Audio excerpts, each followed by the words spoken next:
మనందరి అభిమాన నాయకులు, ఎన్నికల ముందు పిసిసి అధ్యక్షులుగా, ఇప్పుడు మనందరి అభిమానాన్ని పొందిన మన ముఖ్యమంత్రిగా ఇక్కడికి విచ్చేసిన పెద్దలు రేవంత్ రెడ్డి గారికి, ఉప ముఖ్యమంత్రి వర్యులు బట్టి విక్రమార్క గారికి, సహచర మంత్రివర్యులు సీతక్క గారికి, సురేఖ అక్కకు, శ్రీధర్ బాబు అన్నకు, జూపల్లి గారికి, ఇంకా కోమటిరెడ్డి వెంకటరెడ్డి గారికి, పొన్నం ప్రభాకర్ గారికి, వేదిక మీద ఉన్న ఎంపీలు, ఎమ్మెల్యేలు, ఎమ్మెల్సీలు, మాజీ ప్రజాప్రతినిధులు చాలామంది ఉన్నారు.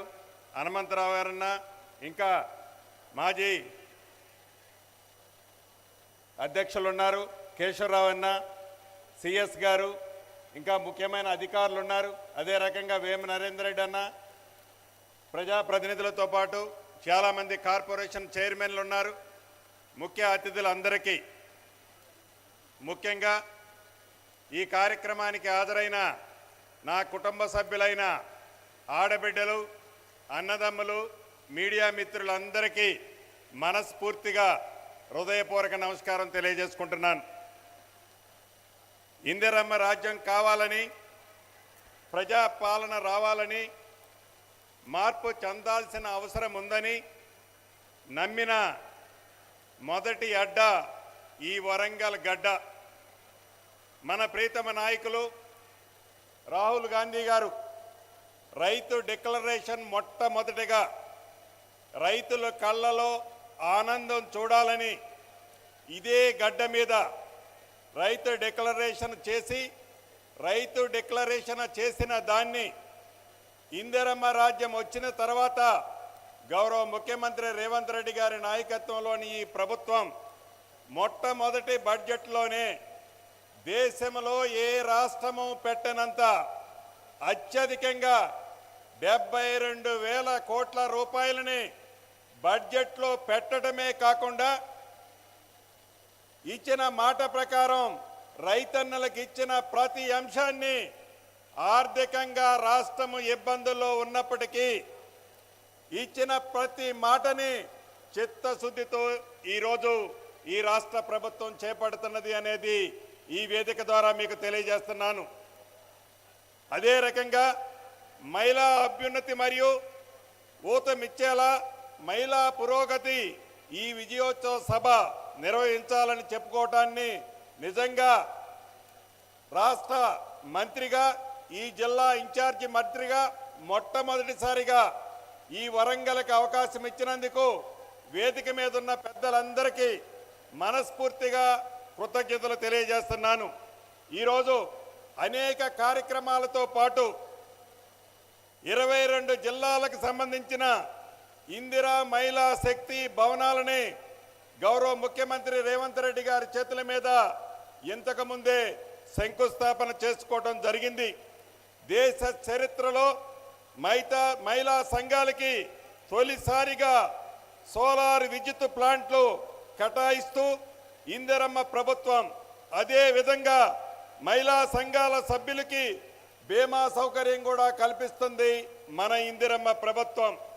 ప్రజాపాలన కార్యక్రమంలో 6 గ్యారంటీల్లో ఎన్నికల ముందు ఏవైతే హామీలు ఇచ్చిందో ఆనాటి పిసిసి అధ్యక్షులు, ఈనాటి గౌరవ ముఖ్యమంత్రి గారు ఇచ్చిన మాట ప్రకారం మొట్టమొదటిగా మహిళలకి ఉచిత బస్సు సౌకర్యాన్ని కల్పించడం జరిగింది. ఈ ఉచిత బస్సు సౌకర్యం వల్ల ఉమ్మడి వరంగల్ జిల్లాలలో 8,56,00,000 మంది ఆడబిడ్డలు, సుమారు 381 కోట్ల రూపాయలకి ఛార్జీలు ఈ ఉచిత బస్సు వల్ల నా ఆడబిడ్డలకి లబ్ధి జరిగింది అని చెప్పటానికి ఈ ఉమ్మడి వరంగల్ జిల్లా ప్రజల పక్షాన గౌరవ ముఖ్యమంత్రి గారికి కృతజ్ఞతలు తెలియజేస్తున్నాం. అదే రకంగా మహాలక్ష్మి పథకం ద్వారా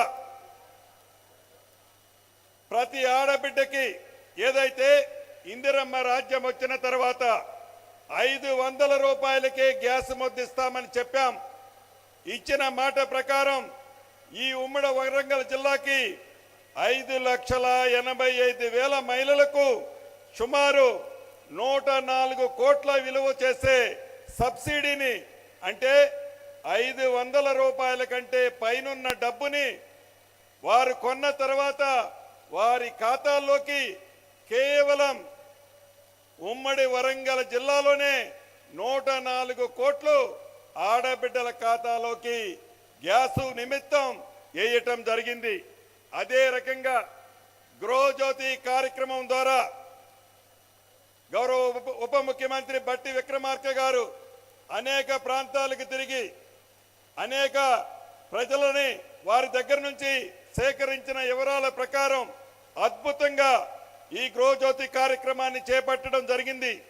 ఈ ఉమ్మడి వరంగల్ జిల్లాలోనే సుమారు 5,27,000 మందికి 200 యూనిట్లు ఉచిత పవర్ ఇవ్వటం వల్ల సుమారు 128 కోట్లు ఈ 5,27,000 కుటుంబాలకి లబ్ధి జరిగిందని చెప్పడానికి చాలా సంతోషిస్తున్నాను. అదే రకంగా రాజీవ్ ఆరోగ్యశ్రీ కార్యక్రమం ద్వారా ఇందిరమ్మ రాజ్యం రాకముందు పేదవాళ్లకు జబ్బు చేస్తే 5 లక్షల రూపాయల వరకే ఆనాటి కార్యక్రమంలో లబ్ధి జరిగేది. ఎన్నికల్లో వాగ్దానం చేసిన దాని ప్రకారం ఇందిరమ్మ రాజ్యంలో ఇప్పుడు 10 లక్షల రూపాయలు పేదవాళ్లకు జబ్బు చేస్తే ఇవ్వటం జరుగుతుంది. ఈ ఉమ్మడి వరంగల్ జిల్లాలో 3,16,100 మందికి ఈ రాజీవ్ ఆరోగ్యశ్రీ ద్వారా లబ్ధి జరిగింది. సుమారు 174 కోట్లు పేదవాళ్లకు జబ్బు చేస్తే ఈ రాజీవ్ ఆరోగ్యశ్రీ కార్యక్రమం ద్వారా పేదవాళ్ళని ఆదుకున్నది ఈ ఇందిరమ్మ ప్రభుత్వం.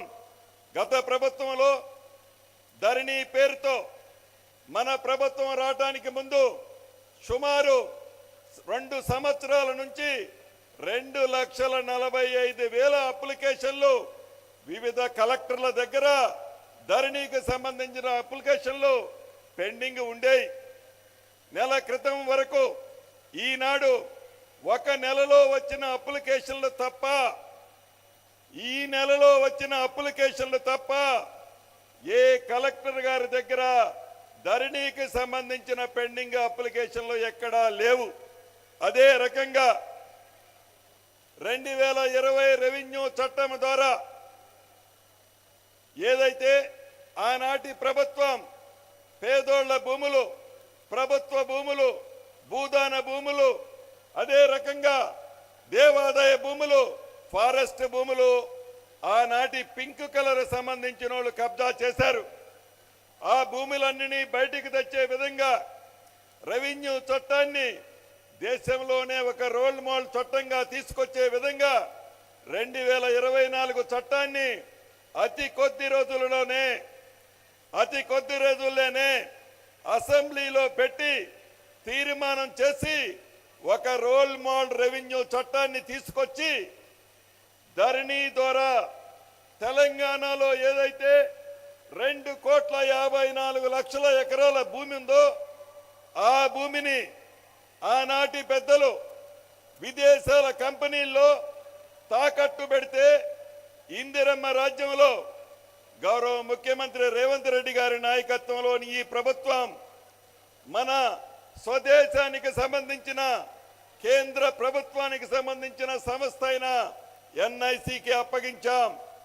రాబోయే రోజుల్లో ధరణి సమస్యలు కానీ భూమి సమస్యలు కానీ పేదవాడికి సంబంధించిన 1 గజాన్ని ఎవరైతే ఆనాడు దొంగిలించారో, ఎవరైతే కబ్జా చేశారో చేసిన ప్రతి గజాన్ని పేదవాళ్ళకి చెందే విధంగా ఈ కొత్త చట్టాన్ని తీసుకురాబోతున్నాం.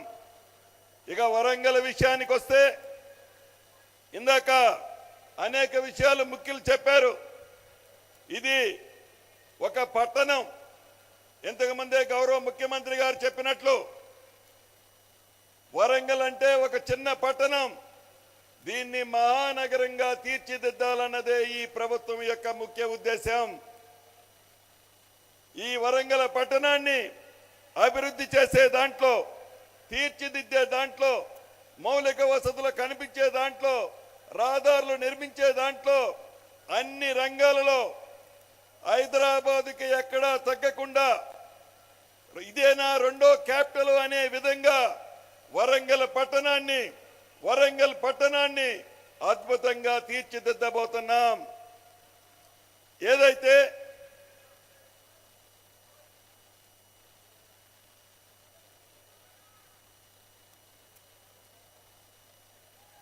ఆనాటి ప్రభుత్వం వరంగల్ పట్టణంలో అనేక కార్యక్రమాలు చేపడతామని చెప్పిన కార్యక్రమాలు ఏటిని పూర్తి చేయకుండా మాటలకే పరిమితం చేసి ఈనాడు ఈ వరంగల్ పట్టణాన్ని ఇంతకుముందే స్థానిక ఎమ్మెల్యే గారు చెప్పినట్లు అద్భుతంగా వరదల నిధులు గౌరవ ముఖ్యమంత్రి గారు, ఉప ముఖ్యమంత్రి గారు ఈ వరంగల్ జిల్లాకి అంటే ముఖ్యంగా వరంగల్ పట్టణానికి ఇవ్వటం జరిగింది. ఇంతకుముందే గౌరవ ముఖ్యమంత్రి గారు రేవంత్ రెడ్డి గారి చేతుల మీద కాళోజీ నారాయణరావు గారి ఆడిటోరియాన్ని ఓపెన్ చేసుకున్నాం. ఇక్కడ మీకు ఒక విషయం చెప్పాల్సిన అవసరం ఉంది. ఈ ఆడిటోరియాన్ని 2014లో అంటే సుమారు 10 సంవత్సరాల క్రితం ఆనాటి ముఖ్యమంత్రి గారు కేసీఆర్ గారు శంకుస్థాపన చేశారు.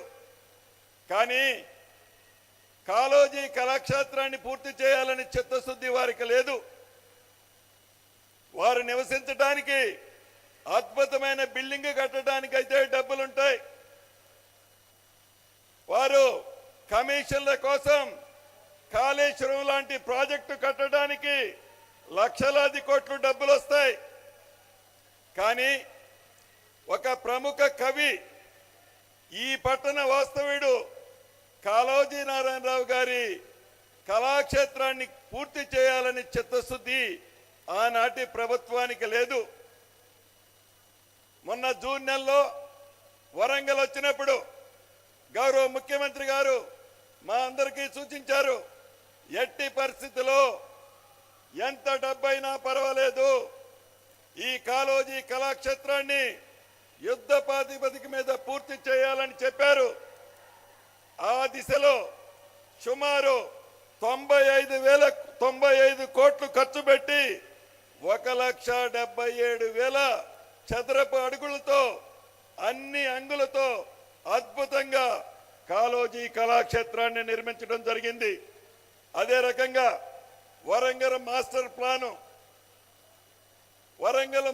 ప్లాను గడిచిన 30 సంవత్సరాలు, ముఖ్యంగా తెలంగాణ రాష్ట్రం ఏర్పడి 10 సంవత్సరాల నుంచి వరంగల్ పట్టణంలో నివసించే ప్రజలకి వారి కలలానే మిగిలింది.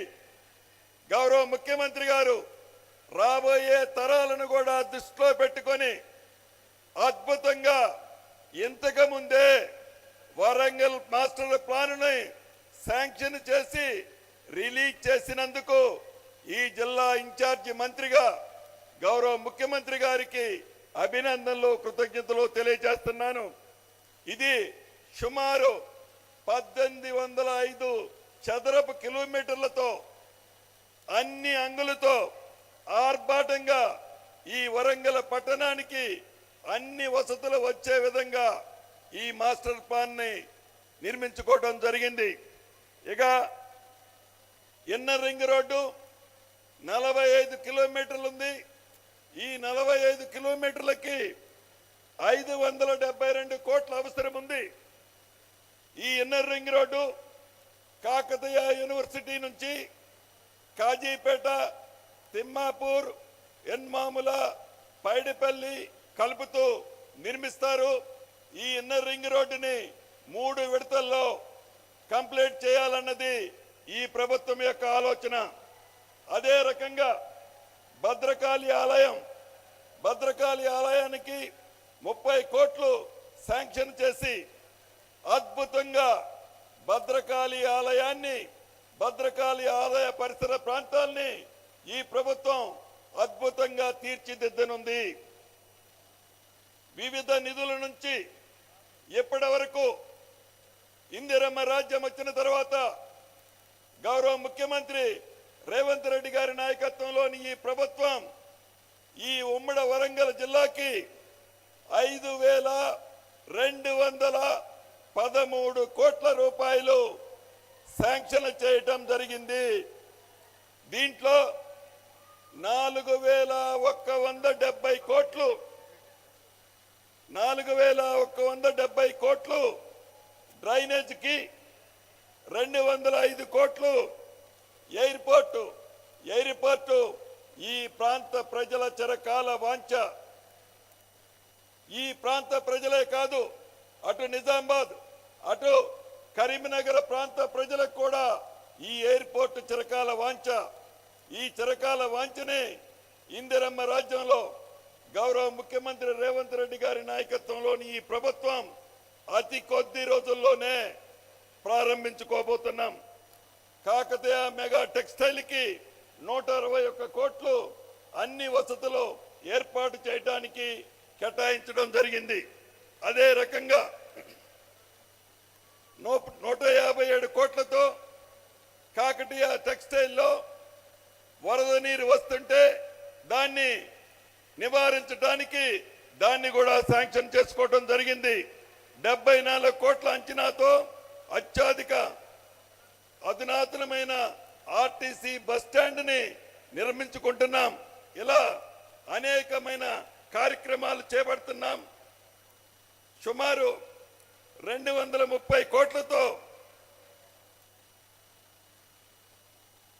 అనేక మిగిలిన అభివృద్ధి కార్యక్రమాలని శాంక్షన్ చేసుకోబోతున్నాం.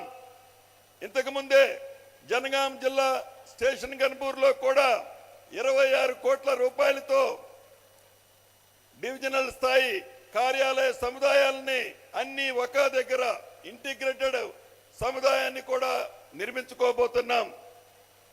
ఇంతకు ముందు సురేఖక్క అనేక సార్లు గౌరవ ముఖ్యమంత్రి గారి దగ్గర ఉన్నప్పుడు నేను వింటుండేవాడిని, గుడి, చర్చి, మసీదుకి నాకు 3 కోట్లు కావాలని గట్టిగా పట్టుబట్టేది. గౌరవ ముఖ్యమంత్రి గారు ఆ 3 కోట్లు కూడా శాంక్షన్ చేసినందుకు కృతజ్ఞతలు చెప్తున్నాను. ఇలా అనేక కార్యక్రమాలు వరంగల్ జిల్లాని హైదరాబాద్ తర్వాత అన్ని రంగాలలో తీర్చిదిద్దే విధంగా అద్భుతంగా హైదరాబాద్తో సమానంగా వరంగల్ జిల్లాని నిర్మించాలన్నదే ఈ ప్రభుత్వం యొక్క ఆలోచనని తెలియచేసుకుంటూ, ఇంత పెద్ద ఎత్తున నిధులు ఇచ్చినందుకు గౌరవ ముఖ్యమంత్రి గారికి వరంగల్ జిల్లా ప్రజల పక్షాన అభినందనలు, కృతజ్ఞతలు తెలుపుతూ సెలవు తీసుకుంటున్నానన్న. Thank you very much.